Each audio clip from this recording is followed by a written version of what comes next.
Laisa syadid bisur'ah, bukan orang yang kuat, orang yang punya otot, tapi orang yang kuat adalah orang yang mampu mengawal marah ketika dia marah. Manusia dicipta oleh Allah beriringan dengan sifat marahnya. Setiap orang itu punya sifat marah. Bukan yang dimaksudkan itu orang tak punya marah, bukan, tapi tahan marah. Kata pepatah, kata mengatakan, man istughliba falam yaghdab fahuwa himar. Orang kalau dibikin marah lalu tak marah, dia macam keledai. Mesti marah, tetapi ada kalanya kita perlu untuk menahan marah. Bila berhadapan dengan orang yang kita mampu menahan marah, ketahuilah Anda lebih kuat daripada orang itu, siapapun dia.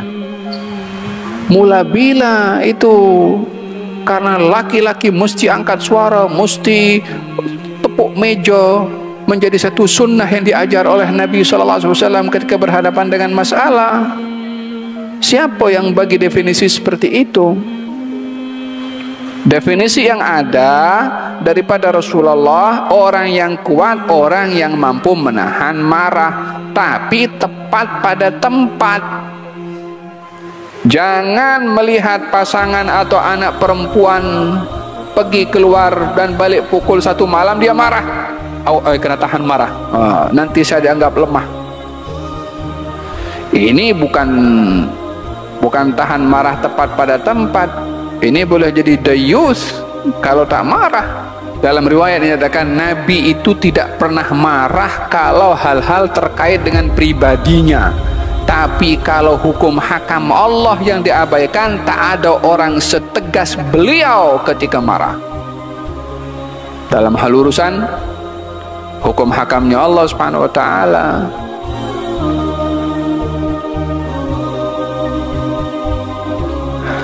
Setelah kita membahas firman Allah Subhanahu wa taala sebagai pegangan pertama bagi kita umat Islam, yang kedua adalah sunnah Rasulullah sallallahu alaihi wasallam, yaitu hadis Nabi Muhammad sallallahu alaihi wasallam.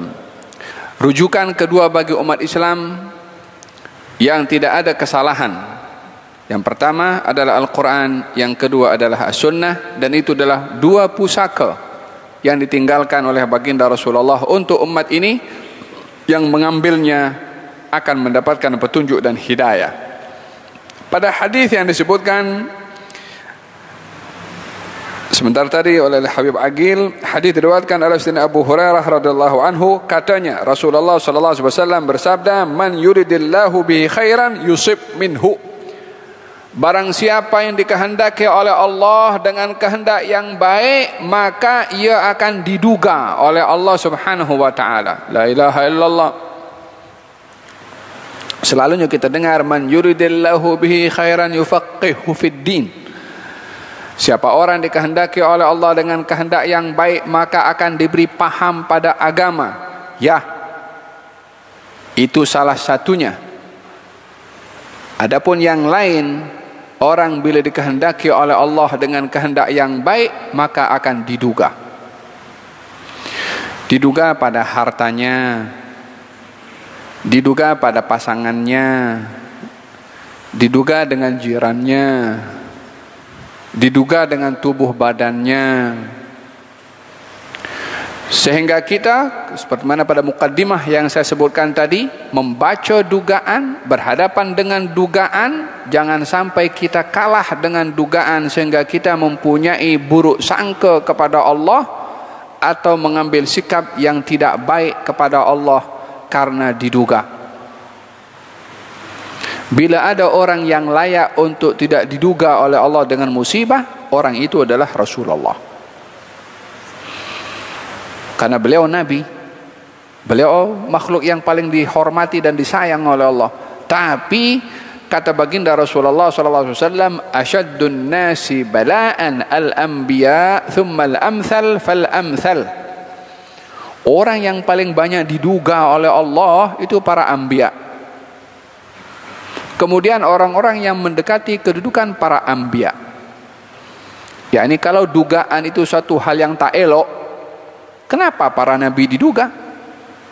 Nabi Muhammad pun diduga, bahkan kata baginda Rasulullah, saya kalau diduga 2 kali ganda daripada kamu.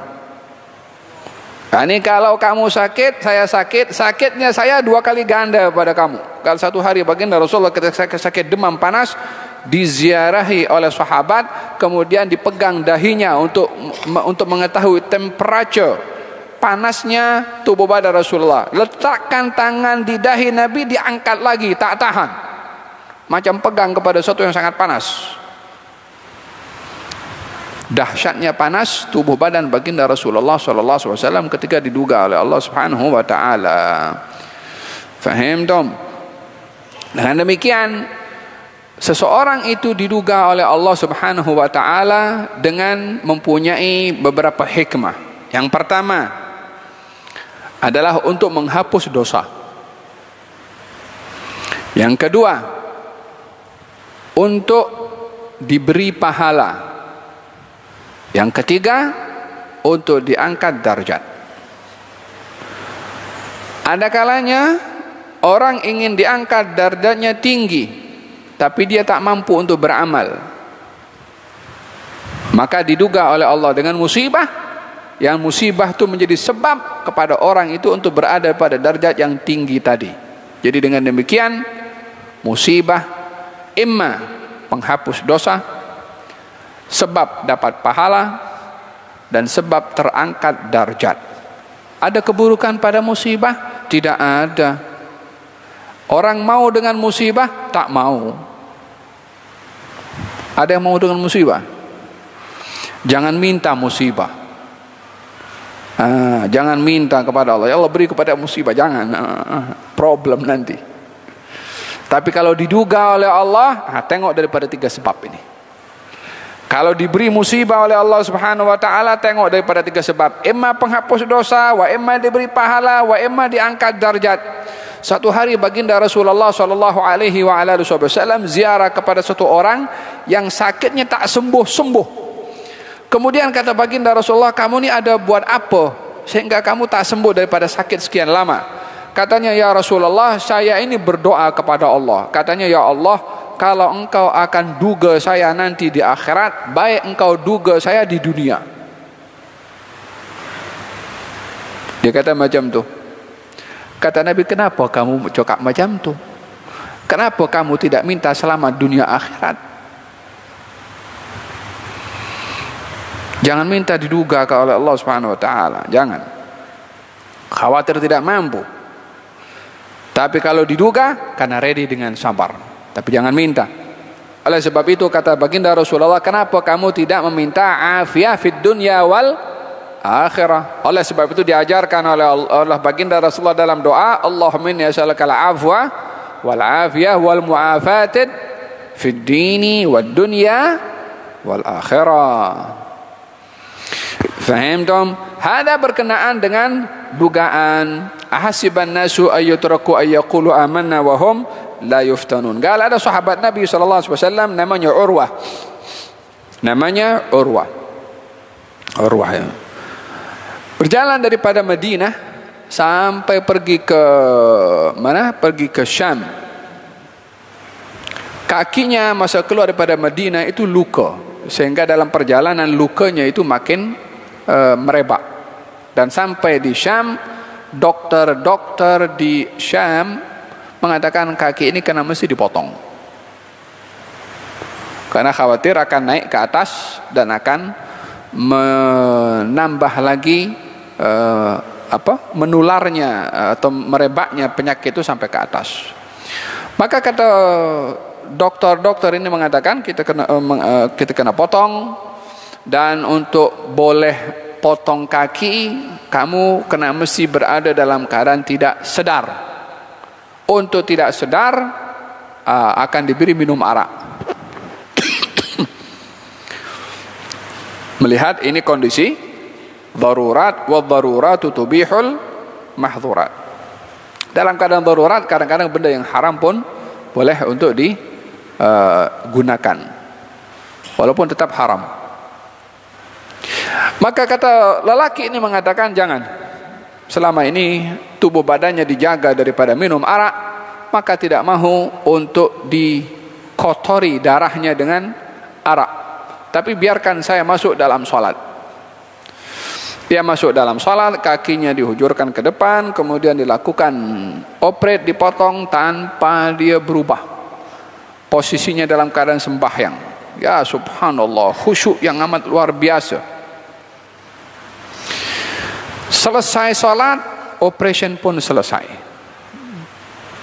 Katanya, mana kaki aku? Setelah dibungkus, di bawah ini kakinya, dipegang kakinya. Ya Allah, segala puji bagi Engkau yang telah memberi kepada aku 4, 2 tangan dan 2 kaki.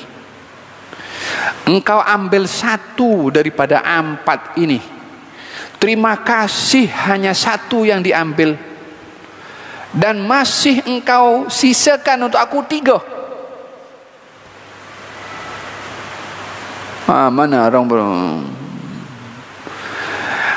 kalau bukan karena iman yang ada di dalam, tak mungkin berkata demikian. Dan ini yang hanya ada kepada orang Islam, iman kepada Allah Subhanahu wa taala. Problemnya kalau iman tak berfungsi ketika berada dalam keadaan musibah, inilah masalah yang berlaku. Man yuridillahu bihi khairan yusib minhu. Siapa orang yang dikehendaki oleh Allah dengan kehendak yang baik, maka akan diduga oleh Allah Subhanahu wa taala. Faham tom? 3 sebab atau 3 faedah yang didapat oleh seorang ketika diduga oleh Allah. Imma dihapus dosa, wa imma diberi pahala, wa imma juga diangkat darjat, atau mungkin ketiga-tiganya sekali.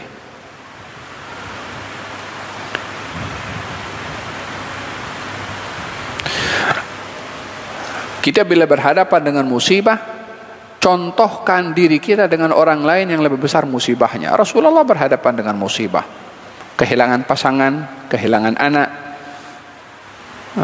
luka, gigi pun terlepas, sungkur berkali-kali. Hadis yang kelima dan keenam hampir sama, menceritakan tentang orang yang kuat adalah orang yang mampu menahan marah. Orang yang hebat adalah orang yang mampu menahan marah.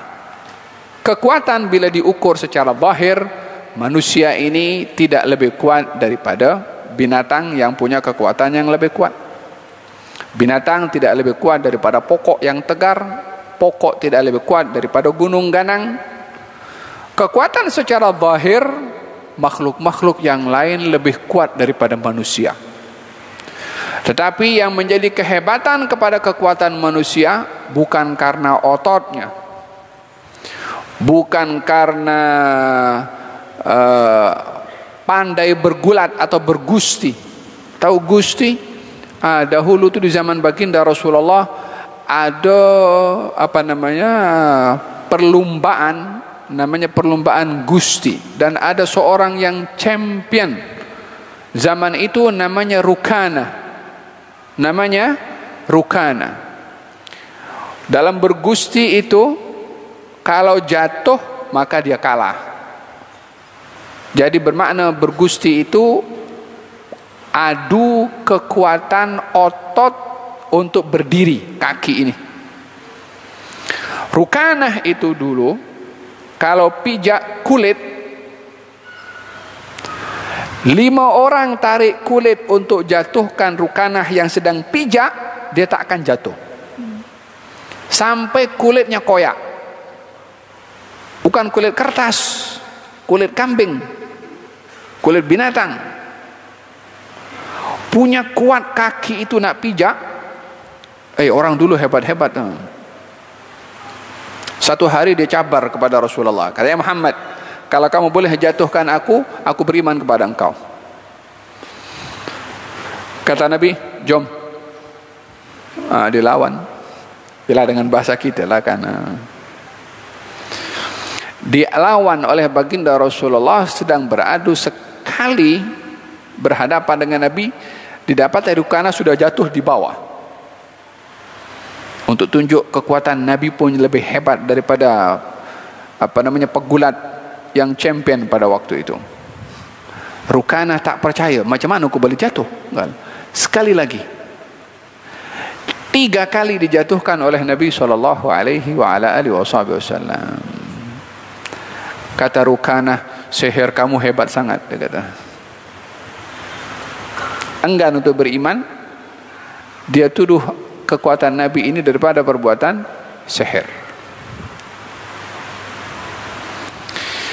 Laisa syadid bisur'ah, bukan orang yang kuat, orang yang punya otot, tapi orang yang kuat adalah orang yang mampu mengawal marah ketika dia marah. Itu orang yang kuat. Manusia dicipta oleh Allah beriringan dengan sifat marahnya. Setiap orang itu punya sifat marah. Bukan yang dimaksudkan itu orang tak punya marah, bukan, tapi tahan marah. Kata pepatah mengatakan, man istughliba falam yaghdab fahuwa himar. Orang kalau dibikin marah lalu tak marah, dia macam keledai. Mesti marah, tetapi ada kalanya kita perlu untuk menahan marah. Bila berhadapan dengan orang yang kita mampu menahan marah, ketahuilah Anda lebih kuat daripada orang itu, siapapun dia. Mau pasangan ke, suami istri, suami yang mampu menahan marah kerana istrinya lebih kuat daripada istrinya. Istri yang lebih kuat menahan marah kerana suaminya, istri lebih kuat daripada suaminya. Tentunya kekuatan di sini sisi Allah Subhanahu wa taala. Jadi ketika seseorang itu berhadapan di rumah tangga masalah, jadilah Anda yang paling kuat. Dengan apa? Bukan dengan banting pinggang, bukan dengan tutup pintu kuat-kuat, bukan dengan teriak-teriak sampai jiran pun terjaga daripada tidurnya. Bukan itu. Bukan dengan tunjuk saya laki-laki. Mula bila itu karena laki-laki mesti angkat suara, mesti tepuk meja, menjadi satu sunnah yang diajar oleh Nabi SAW ketika berhadapan dengan masalah. Siapa yang bagi definisi seperti itu?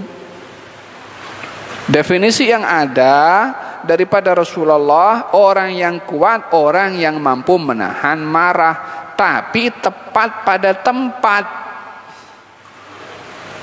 Jangan melihat pasangan atau anak perempuan pergi keluar dan balik pukul 1 malam dia marah. Kena tahan marah. Nanti saya dianggap lemah. Ini bukan tahan marah tepat pada tempat. Ini boleh jadi dayus kalau tak marah. Tahan marah dalam hal-hal yang kecil. Dalam riwayat dinyatakan Nabi itu tidak pernah marah kalau hal-hal terkait dengan pribadinya. Tapi kalau hukum hakam Allah yang diabaikan, tak ada orang setegas beliau ketika marah.